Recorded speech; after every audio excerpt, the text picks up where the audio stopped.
That's why I'm Katie blowing high like Arizona, blowing them 3-5s. I'm missing all my amigos on this Cinco EP5. Yo, what's going on, my YouTube garden gang, fellow Gromies? Tapping back in with your boy, Rello Mello, another installment, Rello Mello Garden. Coming back at y'all from just fresh off the 4th. Hope y'all enjoyed y'all holiday. Y'all know we got our Spider Farmer grow here, using all Spider Farmer equipment. Right now, we're looking at the 4x2 White Mylar Pro Series tent that we got from Spider Farmer, powered by our Spider Farmer SF2000 full spectrum Samsung diodes, 200 watt light, kind of punches above its weight class. You can see it's got a nice widespread distribution of the diodes, so you can get a better light coverage in your tent. This SF2000 is connected to our light and fan adapter here that came with our AC5 power strip kit. You can see the fan there.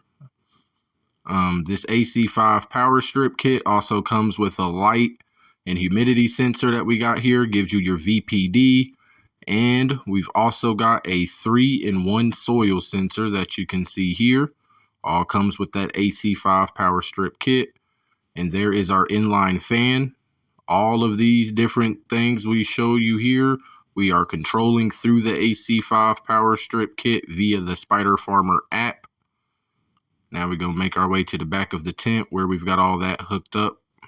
And here you guys can see the AC5 power strip kit itself kind of acts like a smart controller if you're using the Spider Farmer app. You can see there where we've got everything hooked up as far as the sensors. And in here we click into the Spider Farmer app and you see all the information the sensors provide us. And you'll see us using this throughout the videos, and we do have individual videos going over this itself. We'll try to link all that in the description. And if you decide you would like to try any of this gear for yourself, we'll have links to all that in the description. Now let's hop in Season 1, Episode 5. What's going on, y'all? Back down here just a day later. Just did a half a teaspoon of this Epsom salt, half a teaspoon, into about 2 gallons of water. It looks like, from what I'm reading online, a lot of people do like a tablespoon, but I don't know. A teaspoon is a pretty big undershot. Maybe I could add another half.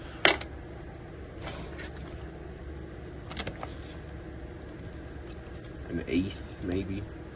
Half a quarter right here.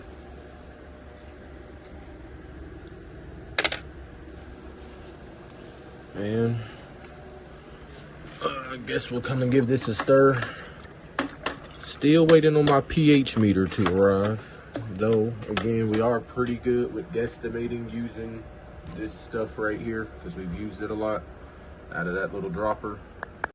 So while we wait a few minutes for that salt to dissolve, come in here and look at the Spider Farmer app using the AC5 power strip. Y'all know all the sensors that came with the kit. You can see our water content, whatever that WC stands for. I've been going with content. 49%. That's about good enough to water. Maybe I could wait a little later. No, because we're in flower. So yeah, I wouldn't want to wait tomorrow. I usually don't like to water right before lights off. They've got like 6-7 hours of light left. So we're going to water them today. The soil EC's looking good. I'm a little iffy and nervous about when I add this Epsom salt to the soil and seeing a large spike in that. We don't want it to go past 1.4, 1.5 max. We don't got these 2 sensors, and everything else is as it was. The temps and humidity are fine. Alright, we now waited a few minutes, tried to use our old little rinky-dink pH pen. It kind of, I think it estimates a little high. So we should be in a good spot to go ahead and use this. Epsom salt should be broken down. Probably gonna get a little bit of runoff again, especially since I was worried about, the salts in here potentially raising the EC a little too high. probably going to be about 3/4 of this used on the 2 of them.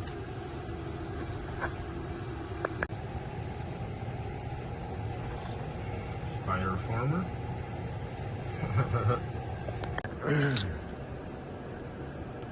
Oh yeah, that EC looks like it is going up. That's what we didn't want to happen too much. Hopefully it won't stay way up there. Maybe that was just a random spike.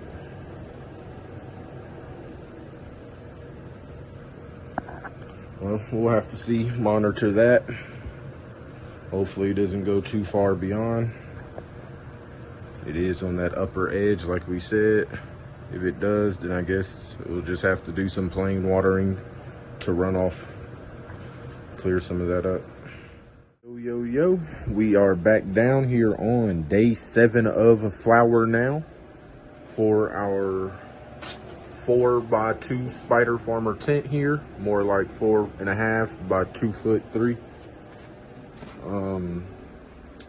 Y'all know, well, I guess y'all might not know, but today's Saturday, so yesterday was Friday. That was the 4th. So your boy was out for a while. I couldn't make it to the plants before lights off to water them. So unfortunately, that water content right there, which I think someone said it was called something else, but I looked it up and that WC is indeed water content. It's at about half, almost half as low as we'd want it, 26. We want to do it in the low to mid 40s. We want to come back and water. So just a little bit short. That'll be the first thing we do today. Go ahead and get a check of this pH. All right, as y'all can see, it's about a 6.3, 6.33, 6.34, and that'll be good for us because we did end up overcorrecting our low soil pH a little bit. So again, it was probably like a 6.8 to a 7 in there. But go ahead and grab this water bucket.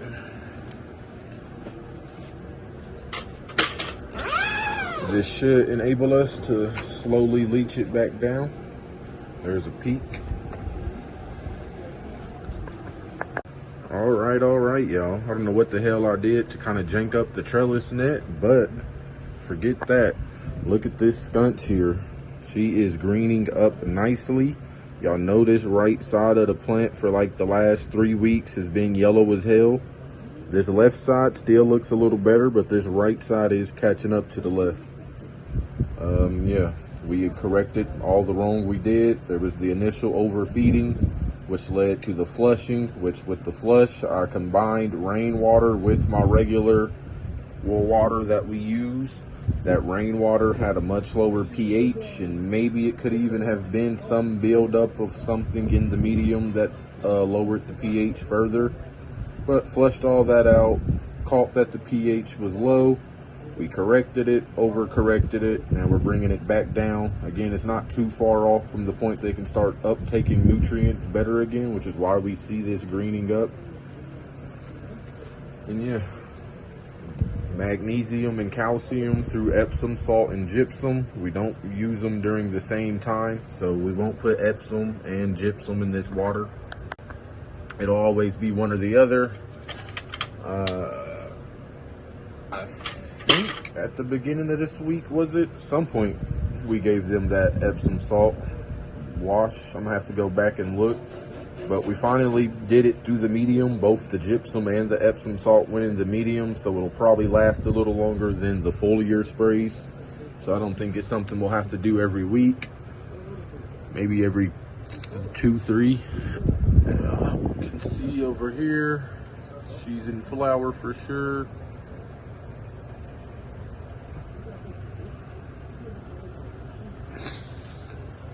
Yeah. Now that we finished this first week here, so they're entering week 2 of flower today, they should really start to stretch between now and whenever they stop. I've never grown the strains before, so I don't know. It's usually around week 3, maybe going into week 4. All right, right, y'all.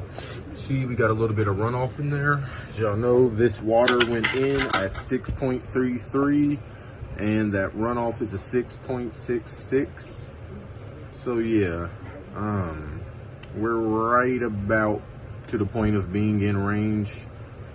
I don't even know if I'll necessarily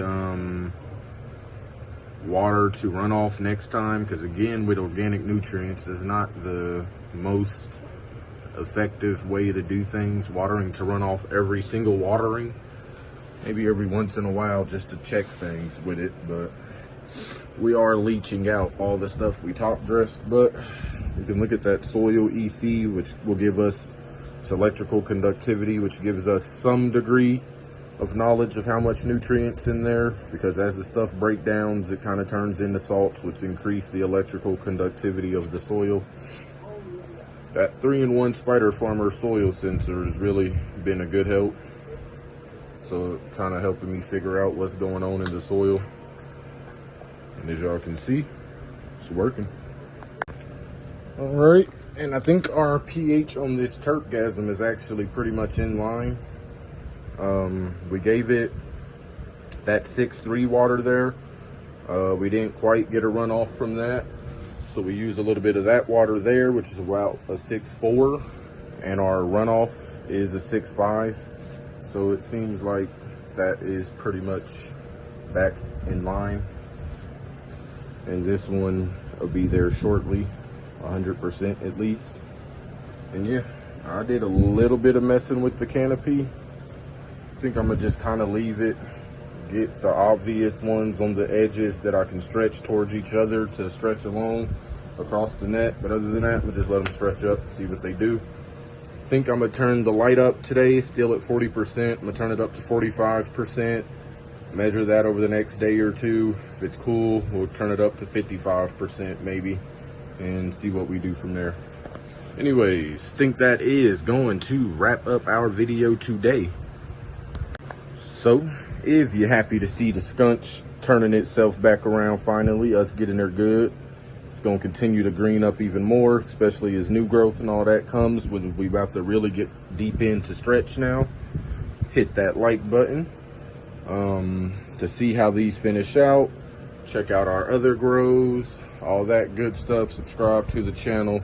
Tips and tricks, do's and don'ts. Learn from my mistakes and my wins. Other than that, as y'all know, Spider Farmer sent a lot of this stuff that y'all see right now, and there will be links in the description to all the Spider Farmer equipment we use with this grow. And again, I really recommend checking out that AC5 power strip kit. It's what the sensor and all that came with. It's been working like a charm for me, big help. But it's another installment here in Relo Mellow Garden. Shout out to everybody that's been rocking with your boy, and I'm up out of here.